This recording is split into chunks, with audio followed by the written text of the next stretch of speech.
ದಯವಿಟ್ಟು ಕ್ಷಮಿಸಬೇಕು. ವಿಷ್ಣುವರ್ಧನ್ ವಿಷಯ ಬಂದಾಗ ಮರ್ಯಾದೆ ಕೊಡೋಕೆ ಹೋಗಲ್ಲ. ಅವರು ಹೇಗೆ ಬೇಕೋ ಅವ್ರ ಮನಸ್ಸಿಗೆ ಹೇಗೆ ಬೇಕೋ ಅದೇ ಥರ ತೆಗಿತಾ ಇದ್ದಂತು. 3 ಪುಸ್ತಕನ ಬೆಸೆಯೋದಿದೆಯಲ್ಲ, ಹೆಣಿಯೋದಿದೆಯಲ್ಲ, ಅದು ಭಾಳ ಕಷ್ಟ. ಅವನು ದೊಡ್ಡ ಸಾಹುಕಾರ, ಬ್ರಾಹ್ಮಣ, ಅಲ್ಲೂ ಕೂಡ ಜಾತಿ ಗೀತಿ ತರನೇ ಇದೆ. ಪ್ರಾರಂಭದಲ್ಲಿ ಅವನು ಬಹಳ ಬಹಳ ಬಹಳ ಹೇಳ್ತಾ ಇದ್ದೆ, ಬಹಳ ತಿಂತಾ ಇದ್ದೆ. ನೋಡು ರಾಜ್ಕುಮಾರ್ ಏನಾದ್ರು ಸಿಗರೇಟ್ ಸೇತಾರ, ಎಲ್ಲರೂ ನೋಡಿದ್ಯಾ ನೀನು? ಅವ್ರು ಸಿಗರೇಟ್ ಸೇದಬೇಕು ಅಂದ್ರೆ ಅದು ಬೇರೆ ಸಮಾಚಾರ, ಆನ್ ಸ್ಕ್ರೀನ್ ಸೇದಲ್ಲ. ಆಮೇಲೆ ನಮಸ್ಕಾರ ಯಾವ ತರ ಮಾಡಬೇಕು, ಭಾಗ್ಯವಂತರು. ಆಮೇಲೆ ಓಲೋಗೆಲು ಆದ್ಮೇಲೆ ನೆಕ್ಸ್ಟ್ ಪಿಕ್ಚರ್ ಸಿಕ್ಕಿದ್ದೇನೆ ವಿಷ್ಣುವರ್ಧನ್ ಅವರ ಅಭಿನಯದ ಚಿತ್ರ ಅಸಾಧ್ಯ ಅಳಿಯ. ಅದೆಲ್ಲ ಹೇಳ್ಕೊಡಕ್ಕೆ ಇನ್ನೊಬ್ಬರ ಸೊಸೈಟಿ ಇದ್ರು ಕೂಡ ಕೆಲವೆಲ್ಲ ನಾನೇ ನೋಡ್ಕೋತಾ ಇದ್ದೆ ಎಲ್ಲಾನು. ಕಳ್ಳ ಕೊಳದಲ್ಲಿ ಮಾಮೂಲಿ ದ್ವಾರಕೀಶ್ ಯಾವಾಗಲೂ ಕುಳ್ಳ ಸೀರೀಸ್ ಮಾಡ್ಕೊಂಡ್ ಬರ್ತಾರಲ್ಲ, ಆ ಕುಳ್ಳನ್ನೊಂದು ಪಾತ್ರ ಇಟ್ಕೊಂಡಿದ್ರು, ಕಳ್ಳನ್ನೊಂದು ಪಾತ್ರ. ವಿಷ್ಣುವರ್ಧನ್ ಅವರು ನಿಂತ್ ಕಡೆ ನಿಲ್ಲಲ್ಲ, ಅದು ಕ್ಯಾಮ್ರಾ ಚಿಕ್ಕ ಶಾರ್ಟ್ಸ್ಗಳು ತೆಗಿತಾ ಇರ್ತಾರೆ. ಆಮೇಲೆ ಆಲ್ವೇಸ್ ట్రాలీ ఇರುತ್ತೆ, క్రేన్ ఇರುತ್ತೆ, అది ఇರುತ್ತೆ, ఇష్టొంది ఇರುತ್ತೆ. అది వద్దమ్మా చెయ్యి చెప్తాను, ఏం చేయాలి, ఎలాగెలా తీయాలి చెప్పేయండి, మేము రాసుకుంటాను, అలాగే తీస్తాను. ಅಂದ್ರೆ ನಿಮ್ಮ ಮತ್ತೆ ವಿಷ್ಣು ಸರ್ ನಡುವಿನ ಈ ಸ್ನೇಹ ಸಂಬಂಧ 23 ಸಿನಿಮಾ ಮಾಡುವಷ್ಟರ ಮಟ್ಟಿಗೆ ಆ ಬಾಂಧವ್ಯ ಹೇಗೆ ಬೆಳೀತು ಅಂತ ನಿಮ್ಗೆ ಅನ್ಸುತ್ತೆ? 22 ಸಿನಿಮಾನ 23 ಸಿನಿಮಾ ಮಾಡೋದಿದೆಯಲ್ಲ, ನನಗೆ ಗೊತ್ತು. ಆ ನೆಂಟಸ್ತಿಗೆ ಇದೆಯಲ್ಲ, ಅದನ್ನು ನೆನೆಸ್ಕೊಂಡ್ರೆ ಮೈ ಜುಮ್ ಅನ್ನತ್ತೆ. ನಮಗೆ ಅವಾಗ ಮಾಡ್ತಿದ್ದಾಗ ಏನು ಗೊತ್ತಾಗ್ತಾನೆ ಇರಲಿಲ್ಲ. ಈಗೆಲ್ಲ ಹೇಳಿದಾಗ ಇಷ್ಟೊಂದು ಸಿನಿಮಾ ಆಗೋಗಿದೆಯಾ ನಮ್ಮಿಬ್ಬರಲ್ಲಿ ಅನ್ನೋದ್ರಿಂದ ಒಂದು ಆತ್ಮತೃಪ್ತಿ, ಒಂದು ಸಂತೋಷ, ಇಷ್ಟೊಂದು ಆಯ್ತಲ್ಲ ಅಂತ ಒಂದು ಇದು. ಬಟ್ ಏನಂತ ಹೇಳಿದ್ರೆ, ನಾನು ಮೊದಲು ಅವನ ಜೊತೆ ಸ್ವಾಮಿ ದಯವಿಟ್ಟು ಕ್ಷಮಿಸಬೇಕು. ವಿಷ್ಣುವರ್ಧನ್ ವಿಷಯ ಬಂದಾಗ ನಾನು ಸಾಮಾನ್ಯವಾಗಿ ಮರ್ಯಾದೆ ಕೊಡೋಕೆ ಹೋಗಲ್ಲ. ಮರ್ಯಾದೆ ಅಂದರೆ ಬನ್ನಿರಿ ಹೋಗ್ರಿ ಆ ಥರದ ವಿಷಯ ಇಲ್ಲ. ಹೋಗೋಬಾರೋ ಥರನೇ ಇದ್ದಿದ್ದು, ಏಕವಚನದಲ್ಲೇ ಮಾತಾಡ್ಸಿದ್ದು. ಅವರು ಏಕವಚನದಲ್ಲೇ ನಾನು ಮಾತಾಡ್ಸೋರು, ನಾನು ಅವ್ರನ್ನ ಏಕವಚನದಲ್ಲೇ ಮಾತಾಡ್ಸಿದ್ದೆ. ಕಾರಣ ಏನು ಅಂತ ಹೇಳಿದ್ರೆ, ಅವ್ರ ಬೆಳವಣಿಗೆನ ನಾನು ಭಾಳ ಹತ್ತಿರದಿಂದ ನೋಡ್ಕೊಂಡು ಬಂದಿದ್ದೀನಿ. ಯಾಕೆಂದರೆ ಅವರು ಮೊದಲು ಮಾಡಿದ್ದು ನಾಗರಾವ್ಗಿಂತ ಮುಂಚೆ ಇನ್ನೊಂದು ಸಿನಿಮಾ ಮಾಡಿದ್ರು, ವಂಶವೃಕ್ಷ ಅಂತ. ಅದರಲ್ಲಿ ಅಂಥದ್ದೇನು ಒಳ್ಳೆ ಪಾತ್ರ ಏನಲ್ಲ ಅವ್ರದ್ದು. ಏನೋ ಒಂದು ಸಿನಿಮಾದಲ್ಲಿ ಪಾರ್ಟ್ ಮಾಡೋ ಒಂದು ಎಂಟ್ರಿ ಅಷ್ಟೇ ಹೊರತು. ಬಟ್ ನಾಗರಾವಲ್ಲಿ ಮಾತ್ರ ಅಮೋಘವಾದ ಅಭಿನಯ. ಅದಕ್ಕೆ ಕಾರಣ ಡೈರೆಕ್ಟರ್ ಪುಟ್ಟಣ್ಣ ಕಣಗಾಲ್ ಅವರು ಹೇಗೆ ಬೇಕೋ ಅವ್ರ ಮನಸ್ಸಿಗೆ ಹೇಗೆ ಬೇಕೋ ಅದೇ ಥರ ತೆಗಿತಾ ಇದ್ದಂತು. ಅವ್ರ ಹತ್ರ ನಾನು ಹೀಗೆ ಮಾಡ್ತೀನಿ, ಹಾಗೆ ಮಾಡ್ತೀನಿ ಹಂಗಲ್ಲ, ಹೀಗೇ ಮಾಡಬೇಕು ಅಂತ ಅವ್ರು ಹೇಳೋರು, ಮಾಡಿ ತೋರಿಸೋರು, ಆ ಥರದ್ದವ್ರವರು. ಅಂದರೆ ಒಬ್ಬ ಕಲಾವಿದನಿಗೆ ಒಳ್ಳೆ ನಿರ್ದೇಶಕ. ಅವರಲ್ಲಿ ಪಾರ್ಟ್ ಮಾಡ್ತು ಅಂತ ಹೇಳಿದ್ರೆ ಎಲ್ಲಿ ಬೇಕಾದ್ರೂ ಪಾರ್ಟ್ ಮಾಡುವ ಸೈ ಅನ್ನಿಸ್ಕೋಬೋದು. ಆ ಥರದಲ್ಲಿ ಮೊದಲನೇದಲ್ಲೇ ಅವ್ರಿಗೆ ಪುಟ್ಟಣ್ಣ ಕಣಗಾಲ್ ಸಿಕ್ಕಿದ್ರು ವಿಷ್ಣು ಅವ್ರಿಗೆ. ಆಮೇಲೆ ಅದು ಇನ್ನೊಂದು ಏನೋ ಅಂತ ಹೇಳಿದ್ರೆ, ಇನ್ನೊಂದು ಪ್ಲಸ್ ಪಾಯಿಂಟ್ ಏನು ಅಂತ ಹೇಳಿದ್ರೆ, ಅದು ತಾರಾ ಸುಬ್ರಾಯರು ಅಂತ, ತಾರಾಸು ಅಂತ ಹೆಸರು. ಅವರು ತಾರಾ ಸುಬ್ರಾಯರು ಅಂತಲೇ ಏನೋ ಅಂತ ಇರಲಿಲ್ಲ, ಈ ಶಾರ್ಟ್ ನೇನು ತಾರಾಸು, ಆನಕೃಷ್ಣ ಇರೋ ತಾರಾಸು, ಈ ಥರನೇ ಶಾರ್ಟ್ ನೇಮ್ಗಳು. ಯಾಕೆಂದರೆ ನಾವು ಕಾಲೇಜಲ್ಲಿ ಸ್ಕೂಲಲ್ಲೆಲ್ಲ ಮೇಸ್ಟರ್ನ ಕರೆಯುವಾಗೆಲ್ಲ ಫುಲ್ ಹೆಸರಲ್ಲಿ ಕರಿತಿರಲ್ಲ, ANR, BNS, BSK ಈ ಥರದ್ದೇನೆ ಟೀಚರ್ಗೆ ಹೇಳ್ತಾ ಇದ್ದದ್ದು. ಇಲ್ಲೂ ಕೂಡ ಅದೇ ಥರ. ಸೊ ಒಂದೇನಾಯಿತು ಅಂತ ಹೇಳಿದ್ರೆ, ಈ ತಾರಾಸು ಅವರು ಸಬ್ಜೆಕ್ಟು 3 ಸಬ್ಜೆಕ್ಟ್, ಅದು 3 ಕತೆ, ಕಾದಂಬರಿ. ನಾಗರಾವು, ಆಮೇಲೆ ಇನ್ನೊಂದು 2 ಮರ್ತುಬಿಟ್ಟೆ ನಾನು. 3 ಪುಸ್ತಕಗಳನ್ನ ಒಂದುಗೂಡಿಸಿ ಮಾಡಿದ್ದು ನಾಗರಾವು. ಸೊ ಆ ಕತೆ 3 ಪುಸ್ತಕನ ಬೆಸೆಯೋದಿದೆಯಲ್ಲ, ಹೆಣಿಯೋದಿದೆಯಲ್ಲ, ಅದು ಭಾಳ ಕಷ್ಟ. ಅದನ್ನು ಪುಟ್ಟಣ್ಣ ಕಣಗಾಲ್ ಅವರು ಮಾಡಿದ್ರು. ಒಳ್ಳೆಯ ಕಥೆ ಆಯಿತು. ಆಮೇಲೆ ಅದನ್ನು ನಿರ್ಮಾಣ ಬೇರೆ ಯಾರು ದೊಡ್ಡ ನಿರ್ಮಾಪಕರು, ವೀರಸ್ವಾಮಿಗಳು ಅಂತ, ರವಿಚಂದ್ರನ್ ಫಾದರ್ ಅವರು, ವೀರಸ್ವಾಮಿಗಳು, ಅವ್ರು ಪ್ರೊಡ್ಯೂಸ್ ಮಾಡಿದ್ರು. ಅದು ಚಿತ್ರ ತುಂಬ ಅದ್ಧೂರಿಯಾಗಿ ಬಂತು. ಆಮೇಲೆ ಪಿಕ್ಚರ್ ಅದ್ಧೂರಿಯಾಗಿ ಬಂತು. ಆಮೇಲೆ ನಮ್ಮ ನಾಯಕ ಅದ್ರಲ್ಲಿ ಪಾರ್ಟ್ ಮಾಡಿದ ವಿಷ್ಣುವರ್ಧನ್ಗೆ ತುಂಬ ತುಂಬ ತುಂಬ ಒಳ್ಳೆ ಹೆಸರು ಬಂತು. ಆಮೇಲೆ ಇನ್ನೊಂದು ಏನು ಅಂತ ಹೇಳಿದ್ರೆ, ಆ ಚಿತ್ರದಲ್ಲಿ ಪಾರ್ಟ್ ಮಾಡಿದ್ದಕ್ಕೆ ವಿಷ್ಣುವರ್ಧನ್ಗೆ ಬೆಸ್ಟ್ ಆ್ಯಕ್ಟರ್ ಅಂತ ಬಂತು. ಮಾಡಿದ್ದ ಮೊದಲನೇ ಸಿನಿಮಾದಲ್ಲೇ ಅವನು ಬೆಸ್ಟ್ ಆ್ಯಕ್ಟರ್ ಅವಾರ್ಡ್ ತೊಗೊಂಡವನು ವಿಷ್ಣುವರ್ಧನ್ ಅವರು. ಸೊ ಆವಾಗ ನಾವು ಸಿನಿಮಾ ನೋಡಿದ್ದು ಅಷ್ಟೇ ಹೊರತು, ಯಾಕೆಂದರೆ ನಮಗೆ ವೀರಸ್ವಾಮಿಗಳು ಚೆನ್ನಾಗಿ ಗೊತ್ತಿತ್ತು. ಅದರಿಂದ ನಾವು ಆ ಸಿನಿಮಾ ನೋಡಿದ್ವು, ಚೆನ್ನಾಗಿತ್ತು, ಅದ್ದೂರಿಯಾಗಿತ್ತು. ಆಮೇಲೆ ಇವರು ದ್ವಾರಕೀಶ್ ಅವರು ಒಂದು ನಿರ್ಮಾಣ ಮಾಡ್ತಿದ್ರಲ್ಲ, ದ್ವಾರಕೀಶ್ ನಿರ್ಮಾಣ ಮಾಡ್ತಿದ್ರು. ಆಮೇಲೆ ನಮ್ಮ ಸಿದ್ಧಲಿಂಗಯ್ಯನವರು ಕೂಡ ನಿರ್ಮಾಣ ಮಾಡ್ತಾಯಿದ್ರು. ಪುನಃ ಸಿದ್ಧಲಿಂಗಯ್ಯನವರು, ವೀರಸ್ವಾಮಿಗಳವರೆಲ್ಲ ಸೇರಿಕೊಂಡಿದ್ದಾನೆ ಪುನಃ ಭೂತಯ್ಯನ ಮಗ ಅಯ್ಯು ಅಂತ ಒಂದು ಪಿಕ್ಚರ್ ಶುರು ಮಾಡಿದ್ರು. ಅದರಲ್ಲಿ ವಿಷ್ಣುವರ್ಧನ್ ಇದ್ದರು, ಆಮೇಲೆ ಲೋಕೇಶ್ ಕೂಡ ಇದ್ದರು. ಮಿಕ್ದವರೆಲ್ಲ ಹೊಸಬ್ರು ಇಟ್ಕೊಂಡು ಮಾಡಿದ್ರು. ಆ ಪಿಕ್ಚರ್ ಕೂಡ ತುಂಬ ಅದ್ಧೂರಿಯಾಗಿ ಬಂತು. ವಿಷ್ಣುವರ್ಧನ್ ಒಬ್ಬ ಹಳ್ಳಿಯವನು, ಒಬ್ಬ ಒಬ್ಬ ರೈತ, ಮಾಮೂಲಿ ರೈತ. ಆಮೇಲೆ ಲೋಕೇಶ್ ಅವರು ಒಳ್ಳೆ ಪಾತ್ರ, ಅವನು ದೊಡ್ಡ ಸಾಹುಕಾರ, ಬ್ರಾಹ್ಮಣ. ಅಲ್ಲೂ ಕೂಡ ಜಾತಿ ಗೀತಿ ಈ ಥರನೇ ಇದೆ, ಬ್ರಾಹ್ಮಣ ಅವನು ಇವನಿದು ಈ ಥರದ್ದೆಲ್ಲ ಇದೆ. ಅದ್ರಲ್ಲಿ ತುಂಬ ಚೆನ್ನಾಗಿ ಬಂದಿದೆ. ಆ ಪಾತ್ರನೂ ಚೆನ್ನಾಗಿತ್ತು. ವಿಷ್ಣು ಅವರು ತುಂಬ ಚೆನ್ನಾಗಿ ಮಾಡಿದ್ದಾರೆ. ಆ ಚಿತ್ರ ಅದ್ಧೂರಿಯಾಗಾಯಿತು. ಆಮೇಲೆ ಸಿಲ್ವರ್ ಜೂಬ್ಲಿ ಓಡ್ತು ಆ ಚಿತ್ರ, ಅದರಲ್ಲೂ ಹೆಸರು ಬಂತು ವಿಷ್ಣುವರ್ಧನ್ಗೆ. ಈ ಚಿತ್ರದಲ್ಲಿ ಮಾಡುವಾಗ ನಾನು ಅಸೋಸಿಯೇಟ್ ಡೈರೆಕ್ಟರ್ ಆಗಿದ್ದೆ, ಭೂತಾಯನ ಮಗ ಅಯ್ಯೂಲಿ. ಸೊ ಅದು ಆವಾಗ ಆ ಪೀರಿಯಡಲ್ಲೇ ಕೂಡ ಭೂತಾಯನ ಮಗ ಅಯ್ಯು ಶೂಟಿಂಗ್ ಮಾಡ್ತಿರುವಾಗಲೇ ಅವನಿಗೆ ವಿಷ್ಣುವರ್ಧನ್ಗೆ ಅವ್ರ ತಂದೆಯವರು ಹೋಗ್ಬಿಟ್ಟಿದ್ದ ವಿಷಯ ಗೊತ್ತಾಯಿತು. ಸೊ ಆವಾಗ ಶೂಟಿಂಗಿಂದನೇ ಅವನ್ನ ಕಳಿಸ್ಕೊಟ್ರು. ಒಂದು ಸ್ವಲ್ಪ ದಿವಸ ಆದಮೇಲೆ ಪುನಃ ಬಂದ, ಇದೆಲ್ಲ ಆಯಿತು. ಆಮೇಲೆ ಕೋರ್ಸ್ ಮಾಮೂಲಿ ಸಾವು ಬದುಕು ಅದೆಲ್ಲ ಇದ್ದೇ ಇರುತ್ತೆ ಜೀವನದಲ್ಲಿ, ಅದನ್ನು ತೊಗೋತಾನೆ ಇರಬೇಕು, ಹೋಗ್ತಾನೆ ಇರಬೇಕು. ಆಮೇಲೆ ಅವನಿಗೆ ನಾನು ಪ್ರಾರಂಭದಲ್ಲಿ ಅವನು ಬಹಳ ಹೇಳ್ತಾ ಇದ್ದೆ, ಭಾಳ ತಿಂತಾ ಇದ್ದೆ, ಹೀಗೆ ಮಾಡಬೇಕು. ಆಮೇಲೆ ಎಲ್ಲರ ಎದುರುಗಡೆ ನೀನು ಸಿಗರೇಟ್ ಸೇದಬೇಡ, ನೋಡು ರಾಜ್ಕುಮಾರ್ ಏನಾದ್ರು ಸಿಗರೇಟ್ ಸೇದ್ತಾರ, ಎಲ್ಲರೂ ನೋಡಿದ್ಯಾ ನೀನು? ಅವ್ರು ಸಿಗರೇಟ್ ಸೇದಬೇಕು ಅಂದರೆ ಅದು ಬೇರೆ ಸಮಾಚಾರ, ಆನ್ ಸ್ಕ್ರೀನ್ ಸೇದಲ್ಲ.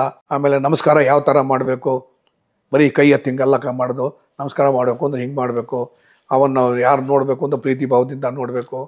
ಇವುಗಳೆಲ್ಲ ಹೇಳ್ತಾ ಇದ್ದರೆ ಅವ್ನು ನನ್ನ ಭಯ ಹೋಗಲ್ಲ. ಇನ್ನೇನು ನನಗೆ ಹೇಳ್ಕೊಡ್ತೀಯ, ನಾನು ಕಾಲೇಜಲ್ಲಿ ಓದಿ ಬಂದವನು, ನಾನು ಹಿಂಗೇನೇ ಇರೋದು, ಹಂಗಲ್ಲ, ನೀನು ಜನ ನೋಡೋ ರೀತಿಯೇ ಬೇರೆ. ಈಗ ನೀನು ಕಾಲೇಜ್ ಹುಡುಗ ಅಲ್ಲ, ನೀನೊಬ್ಬ ನಾಯಕ, ಜನ ಇಷ್ಟಪಡ್ತಾ ಇದ್ದಾರೆ, ಅದೆಲ್ಲ ಮಾಡಬೇಡ ಅಂತ ಹೇಳಿ ಅವ್ನು ನನಗೂ ಅವನು ಬೈದು ಜಗಳ ಇದೆಲ್ಲ ನಡೆದಿದ್ದೆ. ಆವಾಗ ಜಗಳ ಅಂತ ತಮಾಷೆಗೆ, ಬಟ್ ಹೇಳಿದ್ದೆಲ್ಲ ಕೇಳವ.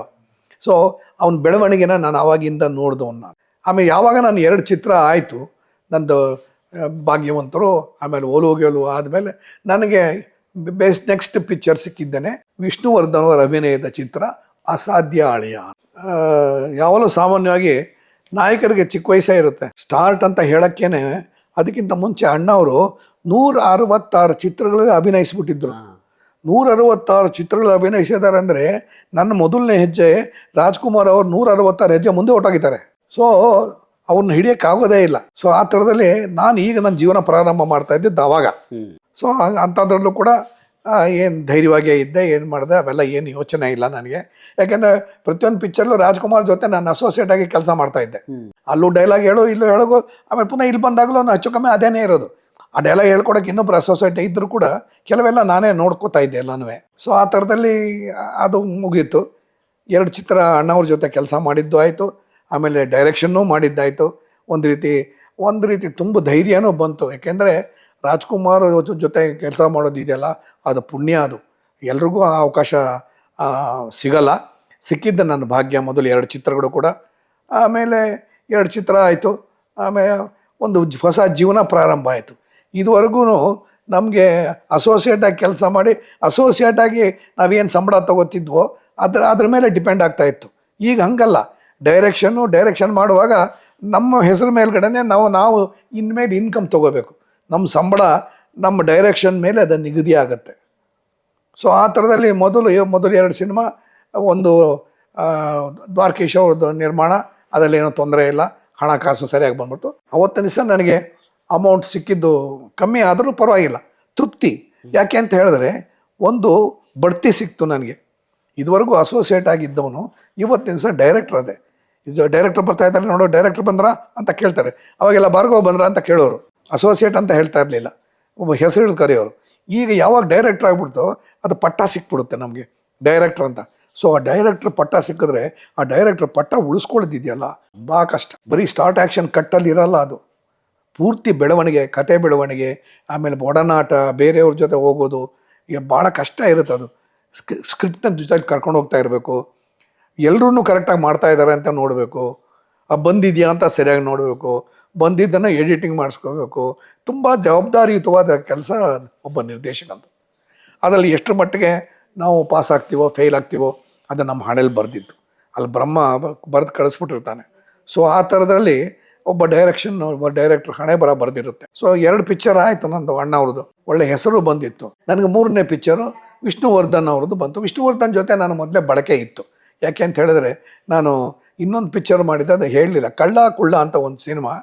ಕಳ್ಳ ಕುಳ್ಳದಲ್ಲಿ ಮಾಮೂಲಿ ದ್ವಾರಕೀಶ್ ಯಾವಾಗಲೂ ಕುಳ್ಳ ಸೀರೀಸ್ ಮಾಡ್ಕೊಂಡ್ಬರ್ತಾರಲ್ಲ, ಆ ಕುಳ್ಳನ್ನೊಂದು ಪಾತ್ರ ಇಟ್ಕೊಂಡಿದ್ರು, ಕಳ್ಳನ್ನೊಂದು ಪಾತ್ರ ವಿಷ್ಣುವರ್ಧನ್ ಅವರು. ವಿಷ್ಣುವರ್ಧನ್ ಕಳ್ಳ, ಇವನು ಕುಳ್ಳ, ಈ ಥರದಲ್ಲಿ ಕಳ್ಳ ಕೊಳ್ಳ ಅಂತ ಒಂದು ಸಿನಿಮಾ ಮಾಡಿದ್ರು. ಅದು ತುಂಬ ಅದ್ಧೂರಿಯಾಗಿತ್ತು, ತುಂಬ ಚೆನ್ನಾಗಿತ್ತು. Action picture. ಅದರಲ್ಲಿ ವಿಷ್ಣುವರ್ಧನ್ ಜೊತೆ ಕೆಲಸ ಮಾಡಿದ್ದೆ ನಾನು. ಅಲ್ಲ, ವಿಷ್ಣುವರ್ಧನ್ ಜೊತೆ ಭೂತಯ್ಯನ ಮಗ ಅಯ್ಯೋ ಕೆಲಸ ಮಾಡಿದ್ದೆ. ಆಮೇಲೆ ಇಲ್ಲಿ ಕಳ್ಳ ಕೊಳ್ಳ ಕೆಲಸ ಮಾಡಿದ್ದೆ. ಎರಡೂ ನಾನು ವಿಷ್ಣುವರ್ಧನ್ ಜೊತೆ ಹ್ಯಾಂಡಲ್ ಮಾಡಿದ್ದರಿಂದ ಕಳ್ಳ ಕೊಳ್ಳದಲ್ಲಿ ನಮ್ಮ ಡೈರೆಕ್ಟ್ರು ಇವರು KSR ದಾಸು ವೆರಿ ತುಂಬ ಆ್ಯಕ್ಷನ್ ಡೈರೆಕ್ಟರ್ ಅವರು ಕ್ಯಾಮ್ರಾ ಒಂದು ಕಡೆ ನಿಲ್ತಾ ಇರಲಿಲ್ಲ. Camera always moving. ಶಾರ್ಟ್ಗಳು ಉದ್ದ ಅದು ಇದನ್ನೇನು ಇರ್ತಿರ್ಲಿಲ್ಲ, ಶಾರ್ಟ್ಸ್ ಆ್ಯಂಡ್ ಸ್ವೀಟ್ಗಳು. ಆಮೇಲೆ ಅವರು ಕೃಷ್ಣ, ತೆಲುಗು ಆರ್ಟಿಸ್ಟ್ ಕೃಷ್ಣ ಇದ್ದಾರಲ್ಲ, ಅವ್ರ ಜೊತೆ ಬೇಕಾಷ್ಟು ಪಿಕ್ಚರ್ ಮಾಡಿ, ಕೌಬಾಯ್ ಪಿಕ್ಚರ್ ಬೇಕಾಷ್ಟು ಮಾಡಿಬಿಟ್ಟಾರೆ. ಯಾವಾಗಲೂ ಕೌಬಾಯ್ ಪಿಕ್ಚರ್ ಅಂದರೆ ಕೃಷ್ಣ ಆಮೇಲೆ ದಾಸು ಕಾಂಬಿನೇಷನ್. ಸೊ ಆ ಥರದಲ್ಲಿ ಹಲವಾರು ಪಿಕ್ಚರ್ ಮಾಡಿಬಿಟ್ಟಿದ್ದಾರೆ. ಸೊ ಈ ಕಳ್ಳ ಕೊಳ್ಳ ಮಾಡುವಾಗಲೂ ಕೂಡ ಒಂದು ಅವರು ತೆಲುಗು ಸಿನಿಮಾ ಮಾಡ್ತಾಯಿದ್ರು, ಅಲ್ಲಿಗೆ ಹೋಗ್ಬೇಕು ಬಂತು. ಸೊ ಇಲ್ಲಿ ನಮಗೆ ನಮ್ಮ ಶೂಟಿಂಗ್ ಇತ್ತು. ಶೂಟಿಂಗ್ ಡೇಟ್ ಎಲ್ಲ ಆಗಿತ್ತು, ಎಲ್ಲ ಫೈನಲೈಸ್ ಆಗಿತ್ತು. ಕಳ್ಳ ಕೊಳ್ಳದಲ್ಲಿ ಮಧ್ಯದಲ್ಲಿ 15 ದಿವಸ ಶೂಟಿಂಗ್ ಶೆಡ್ಯೂಲ್ ಇತ್ತು. ಶೆಡ್ಯೂಲೆಲ್ಲ ನಾನೇ ಹಾಕ್ತಾ ಇದ್ದಿದ್ದೆ ಎಲ್ಲನೂ, ಶೂಟಿಂಗ್ ಶೆಡ್ಯೂಲು. ಸೊ 15 ದಿವಸದ ಶೆಡ್ಯೂಲ್ ಇದೆ. ಬಟ್ ಅವ್ರು ಅಲ್ಲಿ ಶೂಟಿಂಗ್ ಹೋಗ್ಬೇಕು ಹೈದರಾಬಾದ್ಗೆ. ಸೊ ಯಾವಾಗ ಅಂದ್ರೆ ಅದು ದೊಡ್ಡ ಪಿಕ್ಚರ್, ಅದು ಪದ್ಮಾಲಯ ಬ್ಯಾನರ್ ಅಂತ ಅವ್ರದ್ದೇ ಇತ್ತು. ಕೃಷ್ಣ ಅವರು ಮಾಮೂಲಿಯಾಗಿ ಹೀರೋ ಪಾರ್ಟ್ ಮಾಡೋಕ್ಕೆ ಬಂದವರು, ಹೀರೋ ಪಾರ್ಟ್ ಮಾಡಿ ಸ್ಟುಡಿಯೋ ಕಟ್ಟಿದ್ರು, ಪ್ರೊಡಕ್ಷನ್ ಇಟ್ಟರು. ಆಮೇಲೆ ತೆಲುಗು ಸಿನಿಮಾ ಒಂದೇ ಅಲ್ಲ, ಹಿಂದಿ ಸಿನಿಮಾ ಕೂಡ ಪ್ರೊಡ್ಯೂಸ್ ಮಾಡಿದ್ದಾರೆ ಪದ್ಮಾಲಯ ಬ್ಯಾನರಲ್ಲಿ. ಜಿತೇಂದ್ರನ್ ಇಟ್ಕೊಂಡು ಪ್ರೊಡ್ಯೂಸ್ ಮಾಡಿದ್ದಾರೆ. ಆ ಶೂಟಿಂಗ್ ಹೋಗ್ಬೇಕಾದ್ರೆ ಇದೇನು ಮಾಡೋದು, 15 ದಿವಸದ ದೊಡ್ಡ ಆರ್ಟಿಸ್ಟ್ ಕಾಂಬಿನೇಷನ್ ಇದು.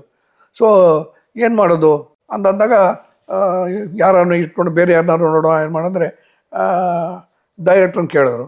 ಡೈರೆಕ್ಟ್ರು ಏನು ಮಾಡೋಕ್ಕಾಗಲ್ಲಪ್ಪ, ಇಲ್ಲ ಶೆಡ್ಯೂಲ್ ಮುಂದೆ ಹಾಕ್ಕೊಳ್ಳಿ ಅಂತ ಹೇಳಿದ್ರು. ಇಲ್ಲ ಆಗಲ್ಲ ಸರ್, ಮಾಡಲೇಬೇಕು ಅಂದರೆ ಬೇರೆ ಯಾರು ಇಲ್ವಲ್ಲ ಮಾಡೋಕ್ಕೆ, ಬೇರೆ ಯಾರು.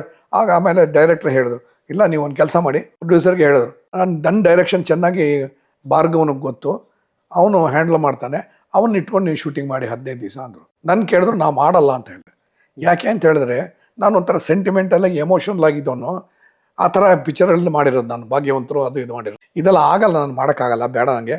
ಯಾಕೆಂದರೆ ದಾಸ್ ಅವ್ರದ್ದು ಶೂಟಿಂಗು ಶಾರ್ಟ್ಸು ಅವೆಲ್ಲ ಇದೆಯಲ್ಲ, ಅದು ಡಿಫ್ರೆಂಟ್ ಟೈಪ್. ಅದು ಕ್ಯಾಮ್ರಾ ನಿಲ್ಲೋದಿಲ್ಲ, ಅದು ನಿಂತ ಕಡೆ ನಿಲ್ಲಲ್ಲ. ಅದು ಕ್ಯಾಮ್ರಾ ಚಿಕ್ಕ ಶಾರ್ಟ್ಸ್ಗಳು ತೆಗಿತಾ ಇರ್ತಾರೆ. ಆಮೇಲೆ ಆಲ್ವೇಸ್ ಟ್ರಾಲಿ ಇರುತ್ತೆ, ಕ್ರೇನ್ ಇರುತ್ತೆ, ಅದು ಇರುತ್ತೆ, ಇಷ್ಟೊಂದು ಇರುತ್ತೆ. ಅದು ಆ್ಯಕ್ಷನ್, ಫುಲ್ ಆ್ಯಕ್ಷನ್ ಕ್ಯಾಮ್ರಾ. ನಂಗೆ ಬೇಡ, ನಾನು ಮಾಡಲ್ಲ ಅಂತ ಹೇಳಿ ಅವು ಮೇಲಪ್ಪ. ಇಲ್ಲ ನೀನೇ ಮಾಡಬೇಕು ಅಂತ ನಾನು ಕರ್ಕೊಂಡೋಗಿ ಡೈರೆಕ್ಟರ್ ಹತ್ರ ಕರ್ಕೊಂಡೋಗಿ ನಿಲ್ಲಿಸ್ಬಿಟ್ರು. ದಾಸ್ ಹೇಳಿದ್ರು, ನೀವು ಮಾಡಮ್ಮ ಅಂತ. ನಾನು ಹೇಳ್ದೆ, ಒದ್ದು ಸರ್ ನಾವೆಲ್ಲ ಕಾದು ಎಂತಕಂటే మీ టేకింగ్స్ నాకు రాదు ಅಂತ ಹೇಳಿದೆ. ನೀವು వస్తుందమ్మా చేయమ్మా ಅಂದರು. ಇಲ್ಲ ಸರ್ వద్దు సార్ నేను చేయను సార్. వద్దమ్మా చెయ్యి, నేను చెప్తాను. సరే ఏం చేయాలి, ఎలాగ తీయాలి చెప్పేయండి, మేము రాసుకుంటాను, అలాగే తీస్తాను.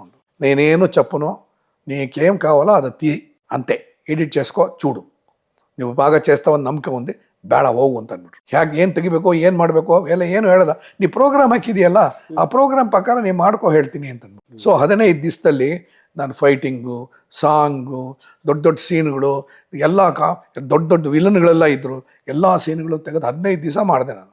ಎಲ್ರಿಗೂ ನಮಸ್ಕಾರ, ನಾನು ನಿಮ್ಮ ಧನ್ಯ ರಾಮ್ಕುಮಾರ್. ಸಿನಿಮಾ ಮಾಹಿತಿಗಾಗಿ ಡೈಲಿ ಮಾಧ್ಯಮ ಫಾಲೋ ಮಾಡಿ, ಶೇರ್ ಮಾಡಿ, ಸಬ್ಸ್ಕ್ರೈಬ್ ಮಾಡಿ, ಸಪೋರ್ಟ್ ಮಾಡಿ.